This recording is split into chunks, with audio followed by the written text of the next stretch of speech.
जब 2014 में आपका बेटा दिल्ली गया ना, तब जाकर के शुरू हुआ। और नतीजा ये हुआ कि ओबीसी, ये हमारे बख्शीपंथ लोग के लोग कांग्रेस से दूर भाग गए, पहचान गए कांग्रेस को, और बहुत बड़ी मात्रा में एससी, एसटी, ओबीसी भी आज भारतीय जनता पार्टी की बहुत बड़ी ताकत बन गया। साथियों, कांग्रेस ने कभी समझा ही नहीं कि हमारे देश में आदिवासी समाज भी है। इतने साल तक कांग्रेस ने आदिवासियों के लिए अलग मंत्रालय तक नहीं बनाया। बीजेपी सरकार ने आदिवासियों के लिए अलग मंत्रालय, अलग बजट बनाया। उन्होंने उपेक्षा करते रहे, आदिवासी समूह की जो उपेक्षा वो करते रहे, घनघोर उपेक्षा करते रहे, और दशकों तक उन्होंने उपेक्षा की और उनको एक हाशिए में रखा। उन्होंने भी कांग्रेस को किनारा कर लिया। आज देर में आदिवासी बाहुल्य क्षेत्रों से भी कांग्रेस या तो गायब हो चुकी है या तो तीसरे नंबर पे कहीं इंतजार करती खड़ी है। कांग्रेस इन लोगों ने कांग्रेस का छुटकारा ले लिया। आज बीजेपी के एमएलए, एमपी की संख्या सबसे ज्यादा बीजेपी की एससी, एसटी, ओबीसी है। आज मेरे मंत्री परिषद में 60% से ज्यादा एससी, एसटी, ओबीसी समुदाय के लोग हैं। और इसलिए कांग्रेस को लगता है सब कुछ लूट गया। अब आने वाले 100 साल तक कहीं कोई किनारा नजर नहीं आ रहा है। और इसलिए आज कांग्रेस गरीब को नफरत करने लगी है। आज एससी, एसटी, ओबीसी इनको नफरत करने लगते हैं, और ये बात कांग्रेस को बर्दाश्त नहीं हो रही है।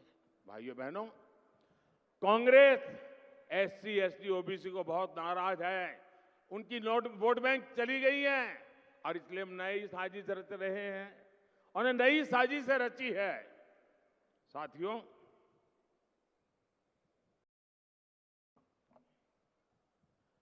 अब सब जानते हैं कि दशकों से कांग्रेस का सबसे बड़ा वोट बैंक माइनॉरिटी का रहा है, और उसमें भी मुसलमान। इस वोट बैंक को उन्होंने बहुत पाला पोसा है, बहुत खातिरदारी की है। बीते दशकों में क्षेत्रीय दलों ने कांग्रेस के इस वोट बैंक में भी सेंधमारी कर दी। जो प्रादेशिक पक्ष है ना, उन्होंने उसमें से क्योंकि कांग्रेस 10 बोलती थी, वो 20 बोलते थे। कांग्रेस 25 बोलती थी, 50। उनको पता चल गया है कि कांग्रेस को मारने का यही तरीका है। तो जो प्रादेशिक पक्ष पैदा हुए उसमें से बहुत सारे उन्होंने कांग्रेस को जो मोनोपोली थी माइनॉरिटी की, उस पर भी डाका डाल दिया। इसलिए अब कांग्रेस नई नीति रणनीति बना रही है। जब कांग्रेस सत्ता या विपक्ष में, वहां माइनॉरिटी के वोट बैंक को साथ रखने के लिए तुष्टीकरण में और तेजी से आगे बढ़ रही है। कांग्रेस ने अल्पसंख्यकों को अपने साथ रखने के लिए ओबीसी और दलितों के आरक्षण का कोटा मुसलमानों को देना तय किया है। इसके लिए कांग्रेस पार्टी संविधान बदलना चाहती है। कांग्रेस चाहती है कि एससी, एसटी, ओबीसी के उनके हक का जो आरक्षण है वो अपने खास वोट बैंक को दे सके। कांग्रेस की साजिश के बारे में पहले ना कांग्रेस के दरबारी कुछ कहते थे और ना ही उनके लोग। 24 के चुनाव में मोदी ने कांग्रेस की ये सारी साजिश देश के सामने रख दी है। इसलिए कांग्रेस और उसके दरबारी मोदी से इतना गुस्से में है।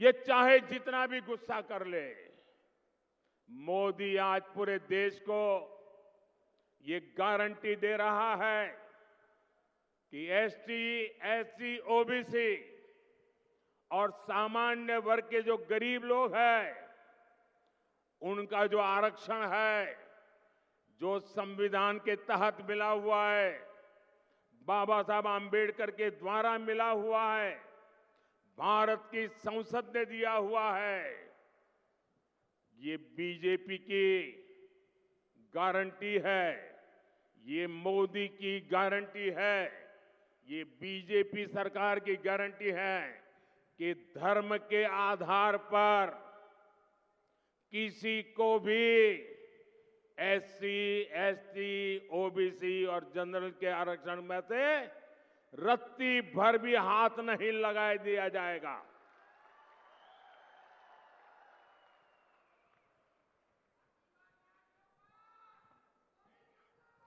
मैं जरा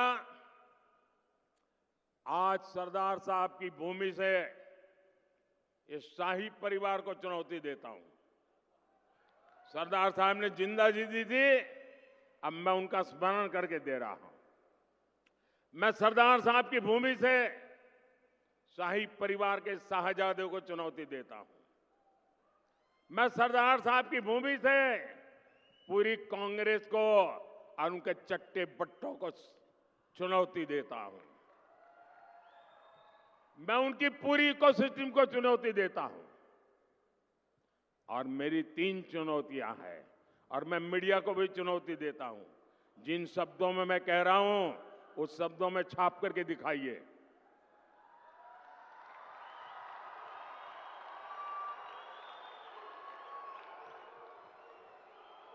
उनको लगता है कि मोदी ने बात छाप दी, टीवी में दिखा दी, तो शायद कांग्रेस कहीं की नहीं रहेगी। मेरी 3 चुनौतियां हैं कांग्रेस और कांग्रेस के पूरे इकोसिस्टम को। पहली चुनौती, कांग्रेस और उनके चट्टे बट्टे देश को लिखित में गारंटी दें कि वो संविधान बदलकर धर्म के आधार पर मुसलमानों को आरक्षण नहीं देंगी। देश को बांटने का काम नहीं करेगी।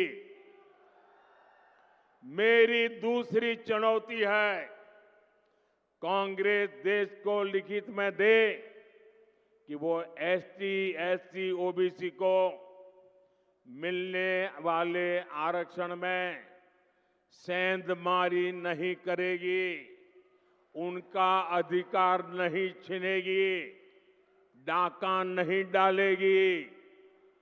मेरी तीसरी चुनौती है, कांग्रेस देश को लिखित में गारंटी दे कि जिन जिन राज्यों में कांग्रेस की और उसके साथियों की सरकार है, वो कभी भी वोट बैंक की गंदी राजनीति नहीं करेंगे।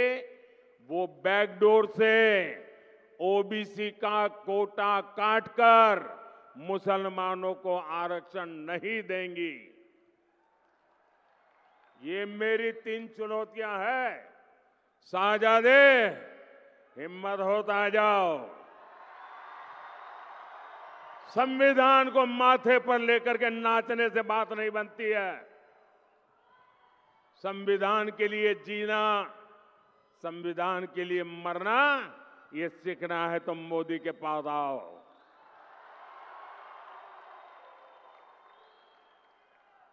मैं जानता हूं कांग्रेस मेरी ये चुनौती नहीं स्वीकार करेगी, क्योंकि इसकी नीयत में खोट है। साथियों, भारतीय जनता पार्टी ने पहले भी कहा है, आज भी कहा है, देश की एकता और अखंडता के लिए, देश के सर्वांगीण विकास के लिए हमारे एससी, एसटी समुदाय, हमारा ओबीसी समुदाय, हमारे जनरल समुदाय के गरीब वर्ग, उनको जो अधिकार मिले हैं, उन अधिकारों को न कभी हम हाथ लगाएंगे और न ही हम किसी को हाथ लगाने देंगे। साथियों, इंडी गठबंधन की एक और रणनीति की पोल उसके ही नेता ने देश के सामने खोल दी है। अब इंडी गठबंधन ने मुसलमानों से वोट जिहाद करने को कहा है। अब बताइए, हमने लव जिहाद सुना था, लैंड जिहाद सुना था, और वोट जिहाद, और वो भी पढ़े लिखे मुसलमान के परिवार से बात आई है। सामान्य मदरसा से निकले हुए किसी बच्चे ने नहीं कहा है। हाईली क्वालिफाइड फैमिली और कांग्रेस के वरिष्ठ पद पर बैठे हुए परिवार, ये मुसलमान परिवार ने कहा है, नारा दिया है, वोट जिहाद करो। आप जानते हैं ना जिहाद का मतलब क्या होता है? जिहाद किसके खिलाफ किया जाता है? इंडी गठबंधन का साफ कहना है कि सारे मुसलमानों को एकजुट होकर वोट देना चाहिए।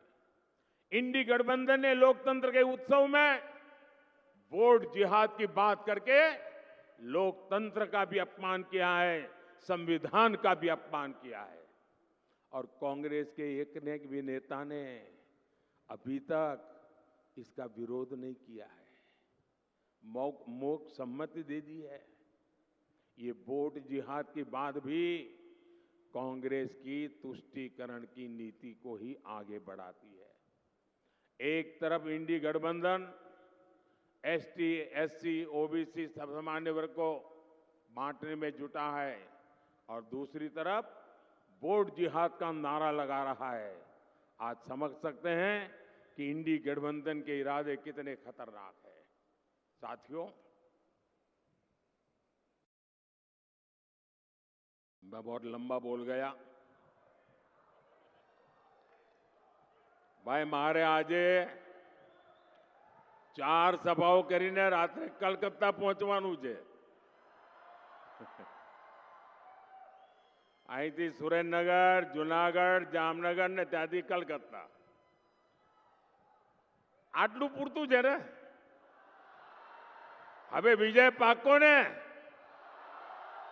વધુમાં વધુ મતદાન થશે ને? મતદાનના જૂના રેકોર્ડ તોડીશું। ગમે તેટલી ગરમી હોય તો એ તોડીશું। 7મી મે હવે 5 જ દાડા બાકી રહ્યા છે ને ભાઈ। હવે આ 5 દાડા તો પૂરી તાકાત લગાવવી પડે હો। સમાજના બધા વર્ગોને જોડે લઈને આપણે આ વખતે ગુજરાતમાંથી બધી લોકસભાની સીટો તો મોકલવાની જ છે અને મને ખાતરી છે કે તમારો દીકરો ત્યાં બેઠો હોય અને તમે કમળ ના ચડાવે એવું બને કાંઈ? અને મને તો કોઈએ કહ્યું સાહેબ ગુજરાતમાં તો તમે પ્રચાર માટે ના આવો, પણ હું પ્રચાર કરવા આવ્યો જ નથી। હું તો તમારા દર્શન કરવા આવ્યો છું, તમારા આશીર્વાદ લેવા આવ્યો છું અને તમારા બધાનો ઉત્સાહ જોઈને મને ઉર્જા મળે એટલા માટે આવ્યો છું। પણ આપણે બધા પોલિંગ બૂથ જીતવા છે ભાઈ, જીતીશું। અને મારો તો આગ્રહ છે કે સવારમાં દરેક પંચના પ્રમુખ 25-25, 30-30 વોટરનું થાળી વગાડતા વગાડતા ગીત ગાતા ગાતા લોકશાહીનો ઉત્સવ મનાવતા મનાવતા વોટ આપવા જાય। લોકશાહીનો ઉત્સવ હોવો જોઈએ, ખાલી પોલિંગ બૂથ પાસે ફુગ્ગા લાગે એવું નહીં। આખા પોલિંગ બૂથના બધા ઘરોમાં ઉત્સવનું વાતાવરણ હોય ભાઈ। લોકશાહી છે અને દીકરો આપણો ત્યાં બેઠો છે ભાઈ। તો ગુજરાતે તો જબરદસ્ત ઉત્સવ મનાવવો જોઈએ। ગમે તેટલી ગરમી હોય, રજાઓનો ઢગલો હોય સામે, તો પણ પહેલું કામ મતદાન, પછી જલપાન। આપણા ત્યાં આણંદમાંથી અમારા સાથી ભાઈ મિતેશ પટેલ અને ખેડાથી અમારા સાથી ભાઈ દેવુસિંહ ચૌહાણ અને ખંભાત વિધાનસભામાં ભાઈ ચિરાગ પટેલ, આ અમારા ત્રણેય સાથીઓને આપ વિજયી બનાવો। મારી સાથે બોલો, ભારત માતા की, भारत माता की, भारत माता की जय सरदार, जय सरदार, जय सरदार।